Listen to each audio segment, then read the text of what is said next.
I think I've actually gotten a reputation as a crazy pineapple lady.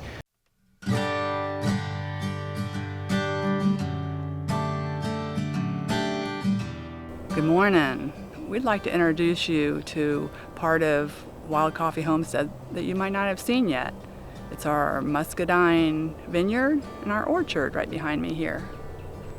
Our vineyard is the grapevines have pretty much lost their leaves for the year, so they're looking a little bare. It's their second year, so we just had a few grapes from the vines this year, and unfortunately I think the animals ate them, but that's okay. We're looking forward to next year's being even more bountiful crop of grapes.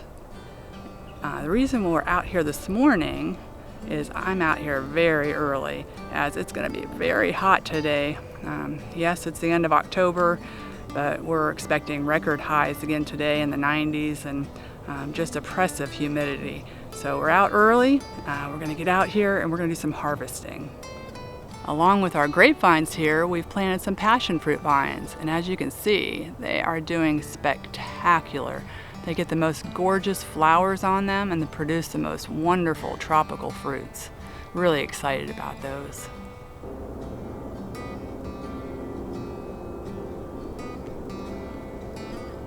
You know you're in Florida when you have pineapples growing in your vineyard. We love planting our little pineapple tops after we harvest one or buy one from the store and stick them in our vineyard and watch them grow. You might have seen my videos on how to plant a pineapple top.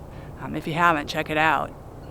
I think I've actually gotten a reputation as a crazy pineapple lady, as a friend gave me a cute garden ornament of a pineapple and another friend offered to buy me a pineapple dress to wear in my garden.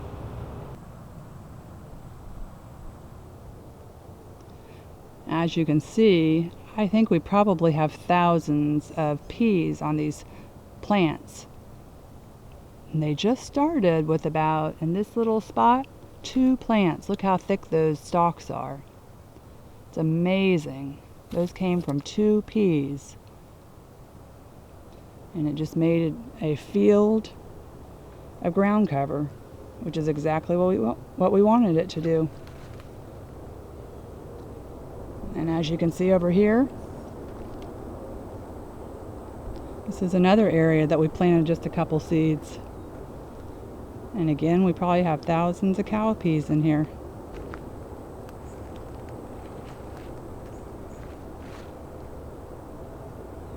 Oh, good morning. Out of all the scarecrow people we have, this one usually gets me. He scares me, which I guess he's doing his job. In this field of cowpeas, we have our mangoes, ice cream mango, and they are doing incredible. We're really excited about that. This is their first year. Just planted them in spring. And the other mango that we have over here is a coconut mango. I don't know about you guys, but those both sound like a real treat. This little beauty here is an Everbearing mulberry bush.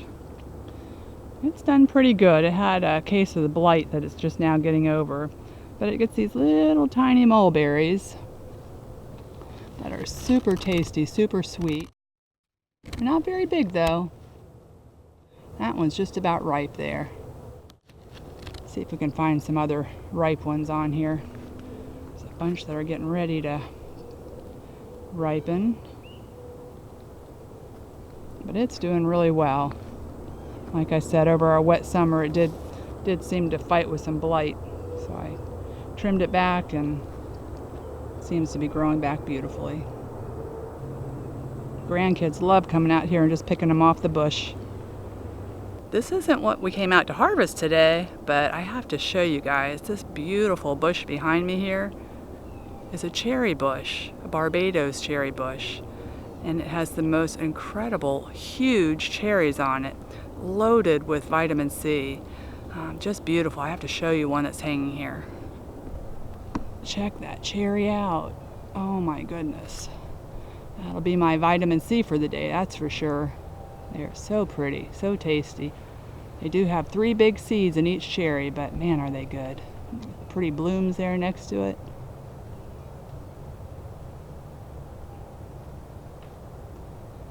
Some that aren't ripe yet, they're still growing.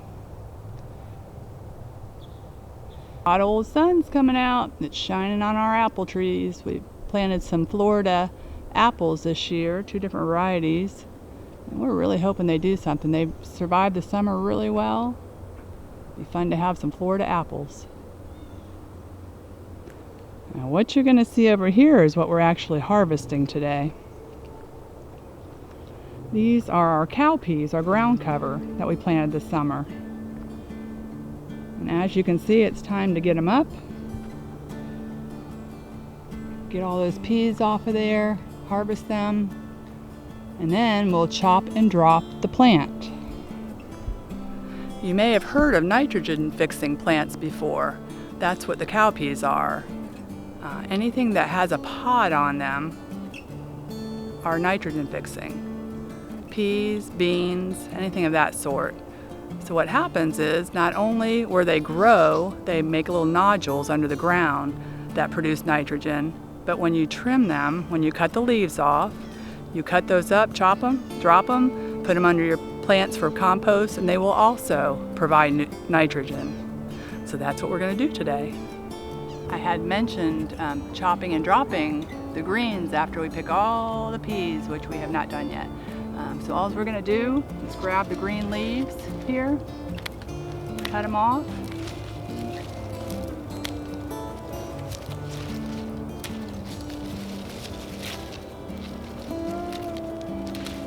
Got a handful right here. Got our Barbados cherry right behind us. So what we'll do is we'll go ahead and take the chopped leaves and drop them right at the base of the plant.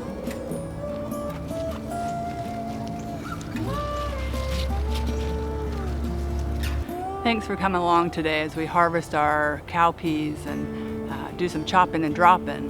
I don't know if I mentioned to you that the ground cover also suppresses weeds. If you have an area where it tends to wash away, it'll keep your soil in place as well. So many uses for a ground cover, and it's so easy to grow. You can never say you have a brown thumb when you plant any kind of a pea like this. So I hope you enjoyed our journey today with ground covers and cowpeas and the fun we have out here in the orchard and the vineyard. You guys are such a blessing to us, and we're so thankful to be doing this journey with you. Have a great day.